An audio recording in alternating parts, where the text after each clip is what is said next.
Llevaba 730 días visitando su tumba. Cada semana, sin falta, el mismo día y a la misma hora, depositaba sobre el frío mármol el mismo ramo de rosas blancas. Hasta que una chica descalza emergió de entre la cortina de lluvia y pronunció 7 palabras que hicieron añicos los cimientos de mi mundo. Su mujer no está muerta, señor Pérez.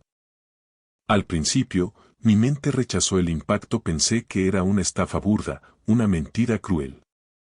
Pero entonces ella abrió la mano con lentitud, y lo que brillaba en su palma era un objeto que debería haber estado enterrado a 2 metros bajo tierra, junto a los restos de mi felicidad. Alguien había orquestado una farsa macabra. Alguien me había robado 2 años de vida, condenándome a un luto ficticio mientras el verdadero responsable, sospechaba ahora con un escalofrío, había estado sentado a mi mesa todo este tiempo. Pero había un secreto aún más oscuro que nadie conocía. El cuerpo que descansaba bajo esa lápida blanca no pertenecía a Elena. La lluvia no había dado tregua desde el amanecer. No era esa lluvia fina y casi poética de Valencia o del Mediterráneo, esa que te invita a refugiarte en una cafetería con un libro y un café humeante. No era esa lluvia pesada, gris furiosa de Madrid en pleno noviembre, una de esas tormentas castellanas que te empapan hasta la médula antes de que alcances a cruzar el portal de tu edificio. Era el tipo de clima que parece confirmar que el universo entero guarda silencio por una tragedia compartida. Y para mí, Javier Pérez, el mundo se había detenido en ese luto exactamente 2 años atrás. Estaba arrodillado en el barro del sector privado del cementerio de la Almudena. Mis pantalones de sastre, confeccionados a medida en una de las camiserías más exclusivas de la calle Serrano, una prenda que costaba más que el salario mensual de cualquiera de mis empleados, estaban arruinados, pegajosos de fango y agua. Mi abrigo de lana negra se adhería a mis hombros como una armadura pesada. Manuel, mi chofer, había intentado cubrirme con un paraguas de protocolo, pero le ordené con un gesto seco que se retirara. No buscaba refugio. Quería que el frío me calara los huesos, porque en días así, cuando el cielo de Madrid lloraba conmigo, sentía que mi soledad era un poco menos absoluta. Frente a mí, erigiéndose sobre la tierra removida como un tótem al fracaso de mi existencia, se alzaba la lápida de mármol. Inmaculada, gélida, indiferente. Las letras grabadas en relieve habían costado una pequeña fortuna que, en mi situación actual, carecía de cualquier valor. Elena Belmonte de Pérez, amada esposa, nuestra luz, te fuiste demasiado pronto. Yo mismo dicté cada sílaba de ese epitafio. Recordaba perfectamente el día del entierro, estuve rodeado de cientos de figuras vestidas de riguroso luto. Tiburones del sector tecnológico, políticos de alto vuelo, socios de mis empresas del IBEX 35, cámaras de televisión y una marea de coronas de flores con dedicatorias vacías. Mientras los flashes me cegaban, sentí como mi corazón se apagaba, dejando un vacío ensordecedor en mi pecho. Aquella tarde, yo era el hombre más poderoso de la sala, y sin duda, el más destruido. Hoy, la mayoría de esos conocidos se habían desvanecido. Las cámaras se fueron a buscar otra tragedia, y los pésames dejaron de llegar a los 3 meses, porque el engranaje del mundo no se detiene por un hombre roto. Pero yo regresaba cada semana con mis rosas blancas. A Elena le horrorizaba el drama innecesario, decía que las rosas rojas eran para gente que necesita gritar su amor a los 4 vientos, comentaba siempre entre risas. El blanco, Javier, es para los que estamos tan seguros de lo que sentimos que no necesitamos hacer ruido. Posé las flores frescas contra el mármol y me permití cerrar los ojos, entablando ese diálogo interno que mantenía mi cordura a flote. Le relataba los pormenores de la semana. La junta de accionistas que casi termina en motín, los nuevos contratos de infraestructura y ese proyecto de inteligencia artificial en el que ella, con su brillante mente de arquitecta, habría tenido objeciones muy claras. Casi pude verla gesticulando con un tenedor en la mano durante una de nuestras cenas en el ático. Casi sonreí. Pero la mueca se congeló a mitad de camino, mis labios ya no recordaban cómo completar ese gesto. Las sonrisas pertenecían a otra vida, una que se hundió en el Mediterráneo la noche en que el yate el Belmonte saltó por los aires. Presioné la palma de mi mano contra la piedra helada. Aún me falta el aire sin ti, susurré para mis adentros. No era una frase para la galería ni para el chofer que aguardaba en el Audi blindado a pocos metros. Era un secreto entre la piedra, la lluvia y yo. Fue en ese instante de vulnerabilidad cuando surgió la voz. Señor. Era un tono suave, casi infantil, que el rugido del agua intentaba devorar. No me moví de inmediato, convencido de que eran los ecos de mi propia pena jugándome una mala pasada, como tantas otras veces en los pasillos vacíos de mi casa de la calle Serrano. Pero la voz se volvió más nítida, cargada de una urgencia real. Señor Pérez, por favor. Necesito que me escuche. Me giré con lentitud. A unos 3 metros de distancia, bajo la lluvia inclemente, se encontraba una chica. No tendría más de 17 años, pero sus ojos cargaban con una fatiga existencial que la hacía parecer mucho más vieja. Estaba descalza. Sus pies estaban cubiertos de un barro oscuro y denso, impropio de alguien que pasea por la zona noble del cementerio.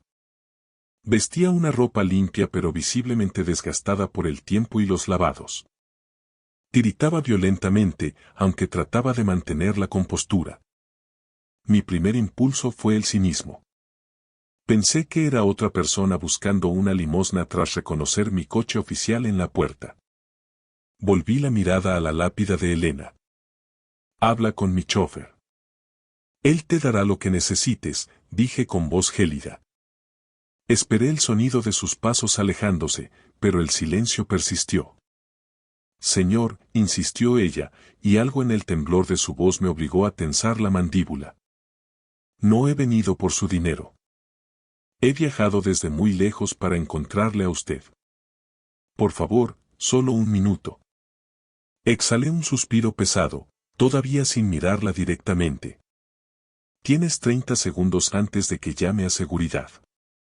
El agua caía como un muro entre nosotros. Entonces, la chica soltó la bomba que paralizó mi corazón. Su mujer no está muerta, señor Pérez. El tiempo se detuvo en seco. Sentí el impacto de sus palabras como se siente un accidente de tráfico a cámara lenta. Ese instante de vacío absoluto donde sabes que todo va a cambiar, pero tus sentidos aún no han procesado el golpe. Me giré con una lentitud aterradora. La chica seguía allí, empapada, sosteniendo mi mirada con una determinación impropia de su edad. ¿Qué clase de broma macabra es esta? Mi voz salió como un susurro cargado de peligro. Ella no se amilanó. Su esposa. Ella no murió en el mar. Fingió su final. La joven tragó saliva con dificultad. Y yo soy la única que sabe exactamente dónde la tienen escondida. Me quedé petrificado, como si el mármol de la tumba se hubiera extendido a mis propias venas. La lluvia seguía fustigando mi abrigo, pero el frío exterior ya no existía para mí, solo quedaba una furia sorda, un calor ácido que empezaba a arder en la base de mi nuca. En España, cuando alguien intenta estafarte, suele ser mediante un sofisticado engaño financiero o una red de influencias, pero esta chica estaba atacando el único pilar que sostenía mi precaria cordura. La memoria sagrada de Elena. Escúchame bien, dije, acortando la distancia entre nosotros con un paso que pretendía ser intimidante. Mi voz cortó el aire como una hoja de acero. No sé qué clase de broma macabra es esta ni quién te ha pagado para representarla, pero te sugiero que te des la vuelta y corras antes de que llame a la Policía Nacional. La chica no retrocedió ni un milímetro. Sus labios tenían un tono violáceo por la hipotermia, pero sus ojos permanecían anclados en los míos con una fijeza sobrenatural. No es ninguna broma, señor Pérez. Usted está convencido de que ella se hundió con aquel yate cerca de las Islas Baleares, ¿verdad? Todo el país lo cree. La Guardia Civil de Mar encontró restos, la aseguradora liquidó la indemnización millonaria sin rechistar y usted enterró un féretro sellado para no ver el horror. Apreté los puños con tal fuerza que las uñas se clavaron en mis palmas. El informe pericial había sido devastadoramente claro. Una explosión accidental en la sala de máquinas de El Belmonte, sin supervivientes. Los restos recuperados pasaron por un laboratorio donde el ADN confirmó lo que yo no quería aceptar. Era Elena. Hubo pruebas científicas, gruñí, sintiendo que el sabor del whisky de la noche anterior volvía a mi garganta. Hubo un entierro con honores. Hubo una farsa magistral, replicó ella, y esta vez su voz vibró, pero no de miedo, sino de una rabia contenida que me dejó sin aliento. Lo que hay en esa tumba es mármol y las cenizas de alguien que jamás llevó su apellido. Ella está viva, Javier. Malvive en un pueblo olvidado de la costa, oculta bajo una identidad prestada. Y la persona que coreografió su muerte es la misma que ahora gestiona cada céntimo de su patrimonio. Esa última frase me golpeó con la violencia de un mazo de demolición. En mi círculo, solo 3 personas tenían acceso total a las complejas estructuras offshore, a mis cuentas privadas y a las fundaciones que Elena presidía. Mi abogado de confianza, yo mismo, y mi hermano menor, Alberto. ¿Por qué vienes a mí ahora, después de 2 años de silencio? Pregunté, luchando para que mi voz no delatara el temblor de mis manos. Porque ella me salvó la vida en ese agujero donde la tienen. Y porque el hombre que la custodia. El que paga para que el mundo siga creyéndola muerta. Va a terminar el trabajo esta vez si no intervenimos. La chica extendió su mano derecha, cerrada en un puño que tiritaba. Me dijo que si alguna vez reunía el valor para llegar hasta Madrid, le mostrara esto. Juró que usted entendería el mensaje al instante. Abrió la mano. Bajo la luz plomiza y mortecina del cementerio, algo emitió un destello humilde. Era una pequeña medalla de plata, desgastada por los años, con la efigie de la Virgen del Carmen, la eterna patrona de los hombres del mar. En el reverso, casi borrada por el roce constante, resistía una inscripción grabada de forma artesanal, J.P.N.D.B. Siempre rumbo al norte. Sentí que el aire abandonaba mis pulmones. Aquella pieza no era una joya de escaparate en la calle Serrano, ni una pieza exclusiva de Cartier o Suárez. Era un amuleto que compramos por unos pocos euros en un puesto de hippies en el mercadillo de Denia, durante aquel primer verano en el que yo era un emprendedor con más deudas que ideas y ella una estudiante de arquitectura que dibujaba sueños en servilletas de papel. Elena juró que no se la quitaría jamás, decía que era lo único real que poseíamos antes de que el éxito financiero lo emponzoñara todo. Se suponía que esa medalla se había fundido en el infierno de la explosión del yate. ¿Dónde está? Logré articular, mi voz reducida a un susurro quebrado. Aquí corremos peligro, dijo la chica, lanzando una mirada fugaz hacia la entrada principal de la Almudena, donde los cipreses se mecían con el viento. Me han seguido desde que pisé la estación de Atocha. No puedo arriesgarme más. Mañana, a las 9 en punto, en el Café Gijón del Paseo de la Castellana.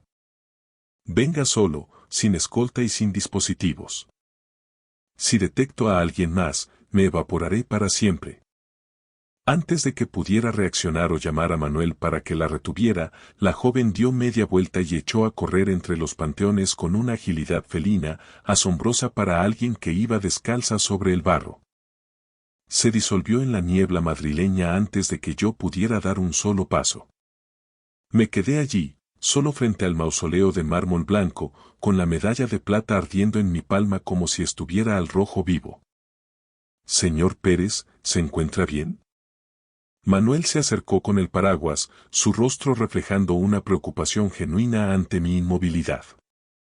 Cerré el puño con fuerza, ocultando el amuleto en el bolsillo de mi abrigo. Estoy bien, Manuel. Vámonos de este lugar. Subí al Audi blindado, cuyo habitáculo, antes símbolo de estatus, ahora se sentía como una celda de lujo asfixiante. Mientras sorteábamos el tráfico denso de la M30 en dirección a mi ático en el barrio de Salamanca, la imagen de Alberto no dejaba de martillear mi mente. Mi hermano pequeño había sido mi sombra y mi apoyo más sólido desde la tragedia. Él gestionó cada trámite con la aseguradora, la liquidación de activos y toda la burocracia legal que yo, sumido en el alcohol, la depresión, no podía ni procesar. Si Elena estaba viva. ¿Por qué el silencio? ¿Por qué permitir que yo me hundiera en este infierno de 700 días? ¿Y cómo era posible que Alberto me mirara a la cara en cada cena familiar, compartiendo mi dolor, sabiendo que mi mujer estaba cautiva en algún rincón de la costa española? Al llegar a casa, me serví un whisky doble sin hielo. Me quedé frente al ventanal, observando las luces de Madrid fundiéndose con la lluvia.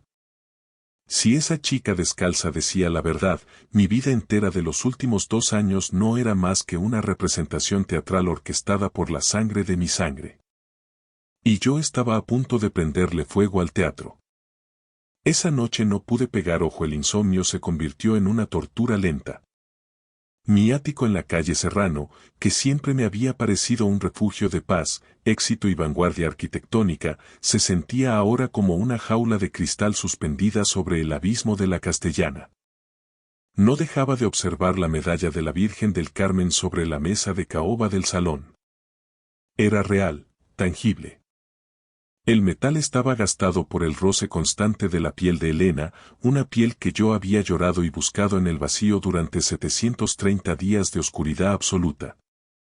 A las 8:30 de la mañana, mucho antes de la apertura oficial de los mercados, ya estaba sentado en una de las mesas de mármol del fondo del mítico Café Gijón. El aroma a café recién molido y el murmullo de los intelectuales, periodistas y empresarios que frecuentan este templo de la palabra me resultaban distantes, casi irreales. Pedí un café, solo que no llegué a probar. El nudo en mi garganta era más espeso que cualquier brebaje. A las 9 en punto, la chica apareció por la puerta principal. Vestía una sudadera oscura con capucha, intentando camuflarse entre los ejecutivos que apuraban sus desayunos antes de encerrarse en las torres de cristal del Paseo de la Castellana. Se sentó frente a mí sin mediar saludo, con la respiración entrecortada. ¿Quién eres realmente?, le pregunté de inmediato, clavando mi vista en la suya. Me llamo Sofía, respondió ella, lanzando miradas nerviosas hacia la cristalera que daba a la calle. Y no tenemos mucho tiempo, señor Pérez. Su hermano Alberto ya sabe que estuve en la Almudena ayer. Sus hombres me detectaron en las cámaras de seguridad. Sentí un escalofrío que me recorrió la columna. Alberto no solo era mi hermano menor, era el director financiero de Pérez e Hijos, el hombre que custodiaba las llaves de nuestro imperio. ¿Qué tiene que ver mi hermano con esta locura?, dije, aunque en el fondo de mi mente las piezas empezaban a encajar con una lógica aterradora y cruel. Todo, Javier. Elena jamás quiso dejarle. Ella descubrió que Alberto estaba desviando fondos de la constructora hacia una red opaca de sociedades en Panamá y Gibraltar para cubrir sus deudas de juego y malas inversiones. Iba a denunciarlo ante el Consejo de Administración. El accidente en el yate frente a las costas de Baleares no fue un fallo fortuito en la sala de máquinas. Fue un sabotaje calculado al milímetro. Pero Elena sobrevivió al impacto. Y Alberto la encontró antes que los equipos de rescate. Golpeé la mesa con el puño cerrado, haciendo que las cucharillas de plata tintinearan con violencia. Varios clientes se giraron, pero me importó un bledo. Eso es una infamia. Alberto estaba destrozado. Lo vi llorar sobre ese féretro vacío durante horas. Alberto es mejor actor que los que desfilan por la Gran Vía, escupió Sofía con un desprecio infinito. La tiene retenida en una finca aislada cerca de la costa, en las afueras de un pueblo llamado Svia, en Alicante. Le paga una fortuna a una enfermera privada para que la mantenga sedada, en una niebla constante de fármacos. Le juró a Elena que, si intentaba contactar con usted o escapar, él se encargaría de que usted sufriera un accidente idéntico al del barco. Ella aceptó su cautiverio para proteger su vida, señor Pérez. Por amor a usted. Me costaba recuperar el aliento. Mi propio hermano, la sangre de mi sangre, me había robado a mi mujer y me había condenado a vivir en un purgatorio de soledad por pura y simple codicia. ¿Y por qué me revelas esto ahora? ¿Qué buscas tú en este tablero? La interrogué, buscando cualquier fisura en su relato. Porque soy la hija de esa enfermera. Mi madre se está muriendo, consumida por los remordimientos, y me suplicó que le entregara esa medalla antes de que fuera tarde. Elena me la dio una noche que logré burlar la vigilancia y entrar en su habitación. Me agarró del brazo y me pidió que buscara al hombre de las rosas blancas. Dijo que usted sería el único capaz de sacarla de ese infierno. Me levanté tan rápido que la silla de madera casi vuelca contra el suelo. Si esto es cierto, Sofía, juro por mi vida que voy a desmantelar este mundo hasta llegar a ella. Pero si esto es una trampa de la competencia. No es ninguna trampa, me interrumpió ella, poniéndose en pie con determinación. Pero ande con pies de plomo. Alberto no actúa, solo tiene tentáculos en la policía y en su propio equipo de seguridad privada. No vuelva a su despacho en la torre. No use su audio oficial ni su teléfono personal. Si quiere volver a ver a Elena con vida, tenemos que salir hacia Alicante en este preciso instante. Salimos del café por la puerta lateral que da a la calle Prim. Evité mirar hacia arriba, hacia ese rascacielos de acero donde mi hermano probablemente estaría sentado en su sillón de cuero, revisando balances y fingiendo ser el hermano perfecto y el viudo solidario. Alquilé un coche modesto, un vehículo que pasara desapercibido, en una oficina cerca de la estación de Atocha. Pagué el depósito en efectivo para no dejar rastro en mis tarjetas de crédito, las cuales Alberto podía monitorizar en cuestión de segundos a través del departamento de contabilidad. Mientras conducía por la autovía A3, dejando atrás el perfil de Madrid en dirección a la costa valenciana, la rabia volcánica que sentía se transformó en una determinación fría, quirúrgica y cortante. 2 años. 730 días de mi vida robados, de lágrimas derramadas sobre una piedra de mármol vacía. Pero hoy, el viaje de Javier Pérez no era para visitar una tumba. Hoy, el viaje era para reclamar lo que me pertenecía y para enfrentarme al monstruo que dormía en mi propia casa. El trayecto de Madrid a Asvia se sintió como un descenso frenético a los círculos del infierno. Mientras conducía el Seat de alquiler por la autovía del Este, mis manos se aferraban al volante con tal saña que los nudillos habían perdido todo rastro de color. A mi lado, Sofía observaba en silencio cómo las llanuras infinitas de Castilla-La Mancha se desdibujaban a toda velocidad, transformándose en el relieve abrupto que precede a la costa. ¿Cómo pudo orquestar semejante monstruosidad, Sofía? Pregunté, rompiendo el espeso silencio de la cabina. ¿Cómo pudo Alberto mover los hilos de Pérez e Hijos sin que ningún auditor o consejero levantara la ceja? Dinero y contactos, señor Pérez. En los puertos de este país, si conoces al consignatario adecuado y realizas un par de pagos por servicios de consultoría a través de cuentas en las Islas Caimán, puedes borrar un yate de los radares de la Guardia Civil. El resto fue pura ingeniería social. Un peritaje amañado por expertos a sueldo y unos restos biológicos que nadie, por respeto a su inmenso dolor, se atrevió a cuestionar. Llegamos a las inmediaciones de Asvia cuando el atardecer teñía de sangre el Mediterráneo. El mar se extendía ante nosotros, inmenso y traicionero, recordándome cada segundo la mentira en la que había vivido. Sofía me guió por una red de caminos secundarios, serpenteando lejos de las urbanizaciones de lujo repletas de turistas, hasta que nos internamos en una zona de partidas rurales, donde las fincas antiguas se escondían tras muros de piedra seca y pinos centenarios. Allí, señaló con el dedo hacia una construcción de una sola planta, una naya tradicional con rejas oxidadas que parecían garras sobre las ventanas. Estacioné a unos metros, oculto tras unos matorrales. Mi corazón golpeaba las costillas como un animal acorralado que ve la salida.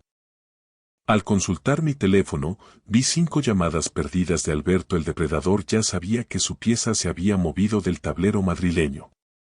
No me importó. Caminamos hacia la entrada. En el porche, una mujer de avanzada edad, con el rostro surcado por las arrugas de la culpa, nos aguardaba. Era la madre de Sofía. Al cruzar su mirada con la mía, se derrumbó en un mar de sollozos y me extendió una pesada llave de hierro forjado. Lo siento, don Javier. Lo siento desde lo más profundo de mi alma, gimió. Me amenazó con revocar mi licencia de enfermería, con desahuciarnos y dejarnos en la indigencia. No tuve el valor de enfrentarme a él. Le arrebaté la llave sin mediar palabra y me adentré en la casa. El aire estaba viciado, impregnado de un olor penetrante a desinfectante y encierro. Recorrí el pasillo con pasos pesados hasta abrir la última puerta del corredor. Y allí, sentada en un sillón de mimbre frente al ventanal que daba a los acantilados, estaba ella. Elena. Su silueta estaba más frágil, su piel mostraba la palidez de quien no ha sentido el sol en años y su mirada parecía perdida en el horizonte marino. Pero era ella. Mi Elena. La mujer que yo había enterrado en la Almudena bajo una lluvia de rosas blancas. Al oír el estruendo de la puerta, giró la cabeza con una lentitud dolorosa. Cuando nuestras miradas colisionaron, el vacío de sus pupilas se disolvió, dejando paso a un terror primario que, en un segundo, floreció en una alegría desgarradora. ¿Javier? Su voz era un hilo quebradizo, casi un susurro olvidado. ¿Eres tú?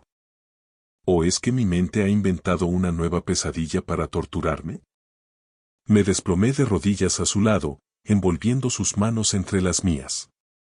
Estaban gélidas, pero sentí el latido de su pulso. Estaba viva. Era real. Soy yo, amor mío. He venido a sacarte de aquí. La mentira se ha acabado.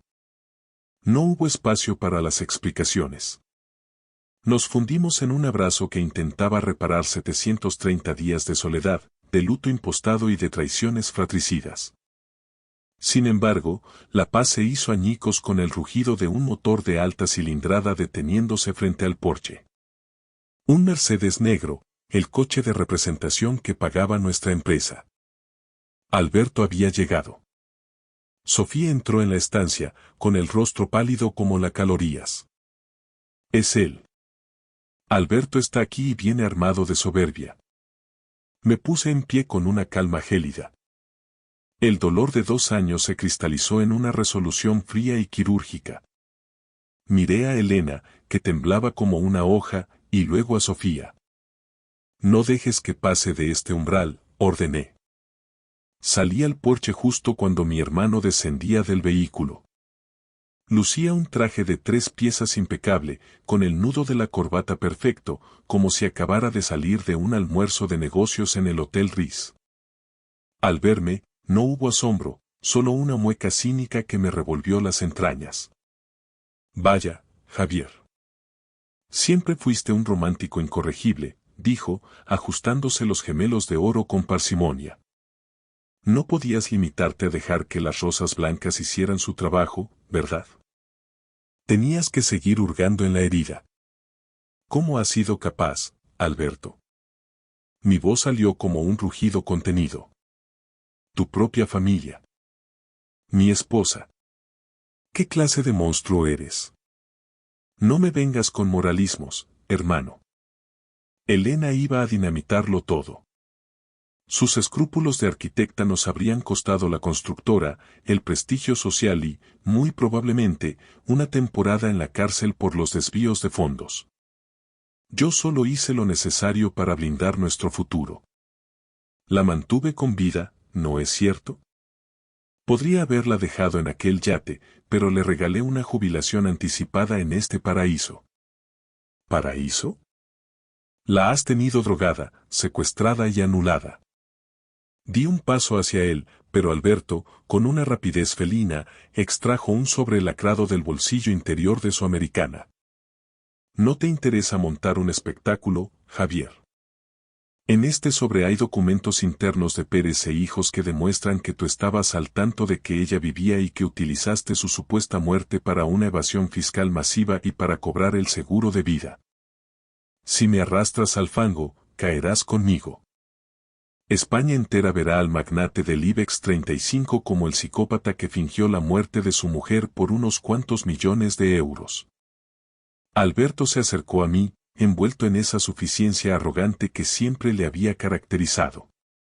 Da media vuelta, sube a tu coche de alquiler y regresa a Madrid.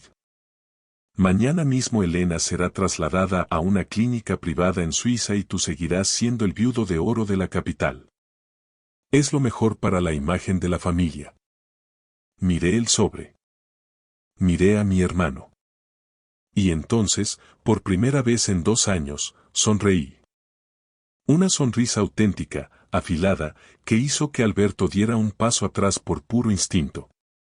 Te olvidas de un pequeño detalle, Alberto, dije, extrayendo mi teléfono del bolsillo, cuya pantalla indicaba que la grabación seguía activa. Yo ya no tengo nada que perder, porque ya lo perdí todo hace 2 años. Tú, en cambio, acabas de confesar un secuestro, una extorsión y una estafa procesal ante un micrófono conectado en directo con mi abogado y con la unidad de delincuencia económica y fiscal. El rostro de Alberto pasó del rosa al gris ceniza en cuestión de segundos. El poder absoluto que creía ostentar se desvaneció bajo el sol implacable de Alicante. Al fondo, las sirenas de la Policía Nacional empezaron a rasgar el silencio de la costa. El teatro se había quemado, y esta vez, el telón caía sobre el verdadero villano. Gracias por escuchar la historia hasta el final. Dale like y deja un comentario. Suscríbete al canal y activa la campana para no perderte la próxima historia. Les deseo todo lo mejor.